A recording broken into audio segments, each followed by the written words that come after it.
पंजाब एवं हरियाणा हाईकोर्ट ने वीआईपी के खिलाफ जो आपराधिक मामले चल रहे हैं उसको लेकर हरियाणा, पंजाब और चंडीगढ़ प्रशासन समेत तमाम जो डिस्ट्रिक्ट कोर्ट हैं वहां पर ये आदेश किए हैं कि जल्द इन मामलों का निपटारा सुनिश्चित किया जाए। इस पूरे मामले पर बातचीत करने के लिए मेरे साथ additional solicitor general Satyapal Jain ji हैं, जिनसे भी जो पंजाब एवं हरियाणा हाईकोर्ट में वीआईपीज को लेकर जो सुनवाई हुई है उस मामले में क्या हाईकोर्ट के आदेश हैं सर? ऐसा है कि सर्वोच्च न्यायालय में श्री अश्विनी कुमार उपाध्याय जी ने एक याचिका दायर की थी, जिसमें उन्होंने कहा था कि जो सांसद और विधायक हैं इनके खिलाफ केसेस बहुत पेंडिंग पड़े हैं, लंबे अरसे तक लंबित रहते हैं, समय पे उनका निर्णय नहीं होता, जिस कारण से राजनीति में कुछ ऐसे लोग जो नहीं होने चाहिए वो काफ़ी लंबे अरसे तक चल जाते हैं। उस पर सुप्रीम कोर्ट ने हिंदुस्तान के, भारत के सभी हाई कोर्ट्स को निर्देश दिया कि आप अपने अपने क्षेत्र में इसकी मॉनिटरिंग करें। तो उस दिशा निर्देश के बाद पंजाब हरियाणा हाईकोर्ट में एक डिवीज़न बेंच बना, जस्टिस राजन गुप्ता और जस्टिस करमजीत सिंह, वो इसकी सुनवाई कर रहे हैं। सुप्रीम कोर्ट ने अपने आदेश में ये भी कहा कि इन सब केसों की मॉनिटरिंग डिवीज़न बेंच करेगा। डिवीज़न बेंच की सहायता के लिए एक वकील अपॉइंट होगा, फिर जो एडवोकेट जनरल हैं, बाकी सारे वकील हैं, वो भी वहाँ रहेंगे, और जो पुलिस ऑफिसर हैं कम से कम एक एसएसपी रैंक का ऑफिसर वो लगातार असिस्ट करेगा। तो ये आदेश आने के बाद फिर पंजाब हरियाणा हाईकोर्ट में केस रजिस्टर हुआ, case register in the sense के केस बना, और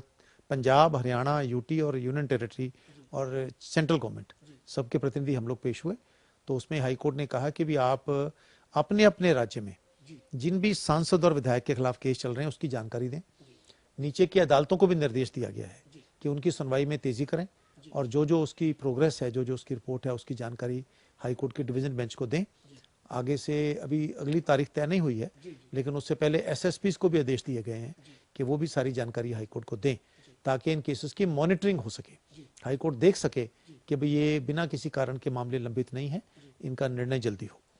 जैन सर, जो पंजाब हरियाणा हाईकोर्ट में पहली जो ये इस मामले में सुनवाई जब हुई और हरियाणा, पंजाब, यूटी को जो आदेश हुए हैं उसमें कोई निकल कर भी आएगा सर कि निचली अदालतों में कितने मामले हैं, या फिर हाईकोर्ट में कम से कम सिंगल बेंच में कहीं कोई मामले चल रहे हो जो जिसमें वीआईपीज के खिलाफ?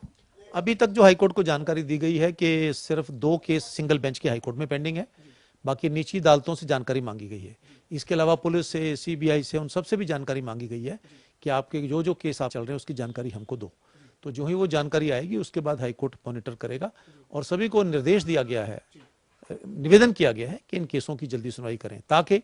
जो दोषी हैं वो जेल में जाएं, जो निर्दोष हैं वो घर जाकर आराम करें। अंतिम सवाल है सर, आप कानून के बड़े जानकार हैं सर, आप माहिर हैं और आपका वकालत का लंबा अनुभव रहा है। आप क्या समझते हैं सर, इस तरीके से जो एमपी एमएलए के जो मामले सालों साल पेंडिंग चले जाते हैं, उस मामले अब इस तरीके के हस्तक्षेप के बाद उन मामलों का जल्द निपटारा हो सकेगा? बिल्कुल हो सकेगा। देखिए, आमतौर पे क्या होता है, वीआईपीज हैं वो बड़े अच्छे अच्छे वकील एंगेज कर लेते हैं, और कई बार लापरवाही, कई बार समय की कमी, कई बार एक वकील नहीं आया, कई बार दूसरा वकील नहीं आया,